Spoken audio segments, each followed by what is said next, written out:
ये चिंता ज़ेलेंस्की की क्यों है?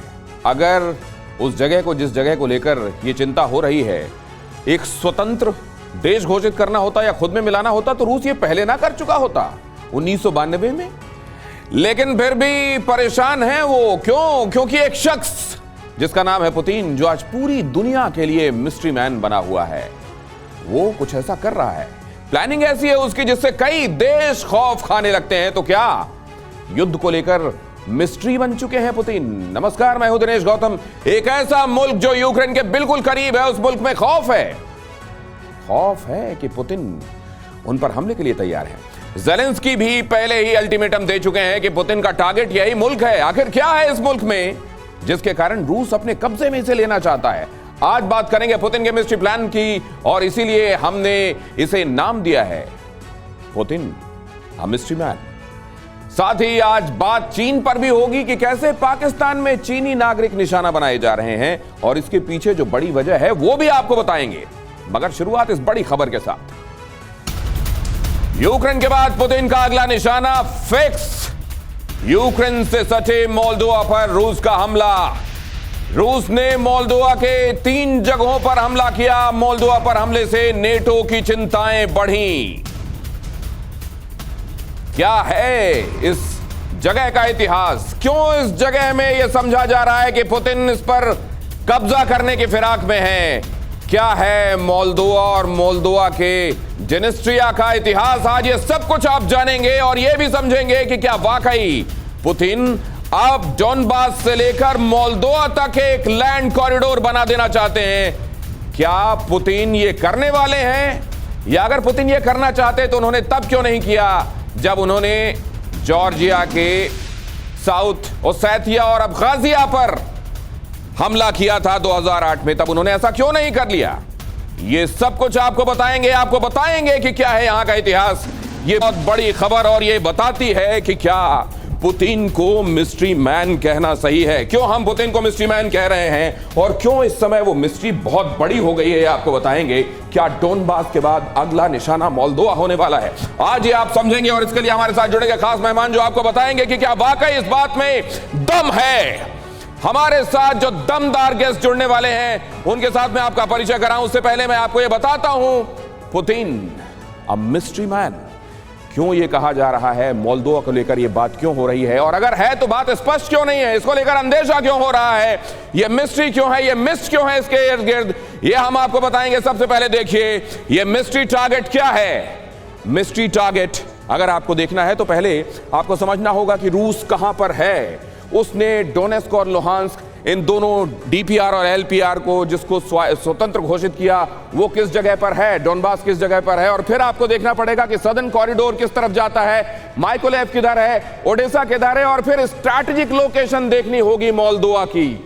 मतलब ईस्टर्न यूक्रेन जहां अभी फोकस कर रहा है रूस, वहां से नीचे जहां आपने देखा कि मारियोपोल और आसपास खेरसोन से लेकर तमाम जगहों पर उसने अपने हमले तेज किए, और उससे आगे बढ़ते हुए अगर आप मोल्दोवा जाएंगे और समझेंगे कि ओडेसा की लोकेशन कहां है, ब्लैक सी कहां पर है, तो आप बहुत अच्छे से समझ जाएंगे कि अंदेशे ज़ेलेंस्की को क्यों हो रहे हैं, जो अभी कार्यक्रम की शुरुआत में आपने देखा। और अगर यहां पर आप सामने चले जाएंगे तो यह भी समझ में आ जाएगा कि यहां पर हंगरी है, यहां पर रोमानिया है, इधर नेटो कंट्रीज है। तो क्या मोल्दोवा नेटो कंट्री है? क्या मोल्दोवा यूरोपियन यूनियन में है या नहीं? असल में मोल्दोवा ना तो यूरोपियन यूनियन में है ना ही नेटो में, लेकिन फिर भी यहां पर यूरोपियन यूनियन का पूरा दखल कहा जाता है कि यहां फ्री ट्रेड एग्रीमेंट है यूरोपियन यूनियन ब्लॉक के, और इसके बीच में केवल नाम नहीं दिया गया, वरना मोल्दोवा को पूरी तरह से अपने इंफ्लुएंस में लिया गया है। तो रूस क्या करने वाला है? इसी मिस्ट्री के साथ मिस्ट्री मैन ने इस पूरे मामले को छोड़ा हुआ है। अब जरा इसको देखिए, ये है मोल्दोवा। मोल्दोवा जो कि रूस की निगाहों में है, वो असल में यूक्रेन के पश्चिमी हिस्से से लगी हुई उसकी सीमा है। लेकिन क्या उसकी सीमा कहा जाए? क्योंकि वो हिस्सा जो यूक्रेन की सीमा से लगा हुआ है वो ब्रेक अवे स्टेट है, जो कि एक तरीके से अपने आप को स्वतंत्र घोषित कर चुका है, जिसकी अपनी करेंसी है, जिसका अपना फ्लैग है, और जिसकी अपनी मिलिट्री भी। ये बात और है कि वहां कोई अंडरस्टैंडिंग मैकेनिज्म ऐसा बनाया गया है जिसमें रूस के 1500 सैनिक वहां हमेशा पेट्रोल करेंगे। क्यों? क्योंकि रूसी भाषा बोलने वाले लोग वहां 60% करीब 7 लाख की पॉपुलेशन, और उसमें रूसी भाषा बोलने वालों का बाहुल्य 60%। अब ये जो आपको मैं ये रेड कॉरिडोर दिखा रहा हूं, 1350 स्क्वायर माइल का ये एरिया, ये है ट्रांसजेनिस्टर। जेनिस्टर क्यों? क्योंकि यहां ये नदी है जिसके पार में ये जगह है जो यूक्रेन के बॉर्डर से इधर मिलती हुई पट्टी है, और जिसमें मैंने आपको बताया 1350 स्क्वायर माइल का ये एरिया। अब ये किस तरीके से इंपॉर्टेंट है? असल में 1990 से 1992 तक 2 साल का युद्ध चला। युद्ध किसके बीच में? खुद अपनी कंट्री के बीच में, यहां के लोगों ने। क्यों? क्योंकि यहां रूस से ताल्लुक रखने वाले, रूस की भाषा बोलने वाले लोग बहुतायत में थे। उन्होंने अपनी ही कंट्री के खिलाफ रिवोल्ट किया और अलग हो गए। लेकिन वर्ल्ड फ्रेटर्निटी ने इसको मान्यता नहीं दी। तो क्या रूस ने इसको मान्यता दी? यह बहुत अहम बात है कि रूस ने भी कभी इसको स्वतंत्र देश के तौर पर मान्यता नहीं दी। तो रूस फिर इसको तब मान्यता ना देकर अब उस पर हमला कर और उसको अपने कब्जे में लेना चाहता है क्या?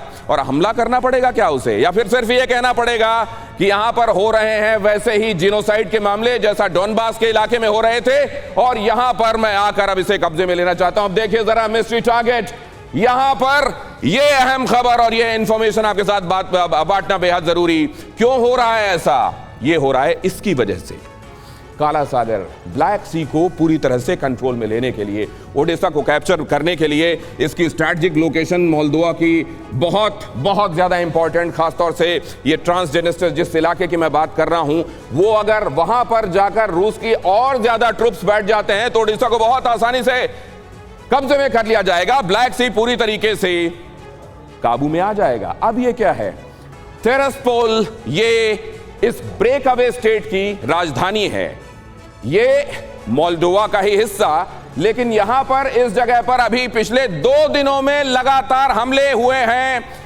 कहा जा रहा है वेस्टर्न फोर्सेस की तरफ से कि ये फॉल्स फ्लैग ऑपरेशन है जो रूस खुद करा रहा है ताकि वो ये जस्टिफाई कर सके कि यहां हमले हो रहे हैं। हमारे वो लोग जो रूस की सभ्यता, रूस की भाषा बोलने वाले लोग हैं, उनके ऊपर देखिए हमले बोले जा रहे हैं। हम जाकर उसी तरीके से पीस कीपिंग ऑपरेशन चलाएंगे जैसा हमने डोनबास में किया। हमारे लिए आवश्यक हो गया है। क्या ये बहाना बनाने के लिए वहां की जो सिक्योरिटी मिनिस्ट्री है, वहां का रेडियो और टीवी टावर है, इसलिए उस पर हमला किया गया है क्या? ये टेरास्पोल, जिसको यूरोपियन यूनियन अपने हिसाब से कंट्रोल करना चाहता है यूबैम के जरिए, European union border assistance mission, European union की इस प्रेजेंस से ही रूस चिढ़ा हुआ है। और क्या इस समय मौका भी है, दस्तूर भी है, बहाना भी है क्या? ये समझने की कोशिश करेंगे अपने खास मेहमानों के साथ। आगे कुछ और इंफॉर्मेशन मैं आपके साथ साझा करूंगा। न्यूज़ टॉप 9 रोज सुबह 7 बजे और शाम 7 बजे सिर्फ TV9 भारतवर्ष पर।